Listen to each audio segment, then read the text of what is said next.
Hi పిల్లలు. ఈరోజు మనం నేర్చుకుంటున్న కథ పేరు చెడ్డ సావాసం. అనగనగా ఒక అడవిలో తోడేలు ఉండేది.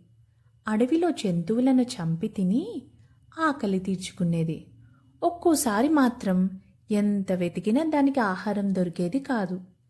అలాంటప్పుడు అది రాత్రిపూట అందరూ నిద్రపోయే సమయంలో ఆ అడవికి దగ్గరలో ఉన్న గ్రామానికి వెళ్ళి మేకల్ని చంపి అడవికి తెచ్చుకొని తింటూ ఉండేది. తోడేలు చేసే పనులను ఆ అడవిలో ఉండే ఒక కోతి కుతూహలంగా గమనించేది.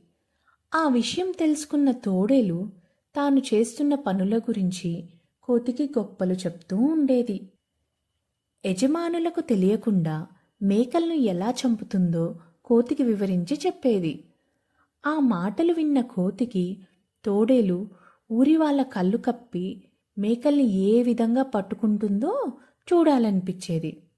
ఒకరోజు కోతి, "నువ్వు ఆ గ్రామానికి వెళ్ళేటప్పుడు నన్ను కూడా తీసుకెళ్తావా? నీ పనితనం చూడాలనుంది" అని తోడేలును అడిగింది.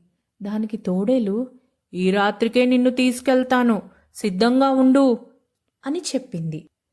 తన ముచ్చట తీరబోతున్నందుకు కోతి చాలా మురిసిపోయింది. ఈ లోపల తమ మేకలు అప్పుడప్పుడు మాయమవుతుండాన్ని ఊరివారు గమనించారు. ఆ సంగతి ఏంటో తెలుసుకోవాలని కొందరు యువకులు మేకలకు కాపలా కాయసాగారు. ఆ విషయం తెలియని తోడేలు కోతితో కలిసి ఆ ఊరిలో ప్రవేశించింది. మేకలను తినడానికి వాటి దగ్గరకు తోడేలు వెళ్ళటాన్ని ఆ యువకులు గమనించారు. మేకలు ఎలా మాయమవుతున్నాయో వారికి అర్థమైంది.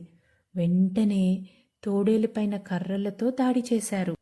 పక్కనే ఉన్న కోతిని కూడా కొట్టసాగారు. ఆ దెబ్బలు తట్టుకోలేక కోతి, "మీ మేకల్ని తినడానికి వచ్చింది తోడేలు, నేను కాదు కదా, నన్నెందుకు కొడుతున్నారో వదిలేయండి" అని ప్రాధేయపడింది. "తోడేలుకు సహాయంగా వచ్చిన నిన్ను ఎలా విడిచిపెడతాము" అంటూ ఇంకాస్త గట్టిగా కొట్టారు. ఆ యువకులు తోడేళ్ల వైపు తిరగగానే కోతి నెమ్మదిగా అక్కడి నుంచి తప్పించుకొని, "బతుకుదేవుడా" అనుకుంటూ అడవికి చేరుకుంది. దొంగతనం చేయడమే కాదు, దొంగ పనులు చేసేవారి పక్కన ఉండటం కూడా తప్పే. ఇంకెప్పుడు ఇలాంటి బుద్ధి తక్కువ పనులు చేయకూడదనుకుంటూ లెంపలేసుకుంది కోతి. ఈ కథలో నీతేంటి పిల్లలు? దొంగ పనులు చేసే వాళ్ళకి మనం ఎప్పుడూ సహాయం చేయకూడదు.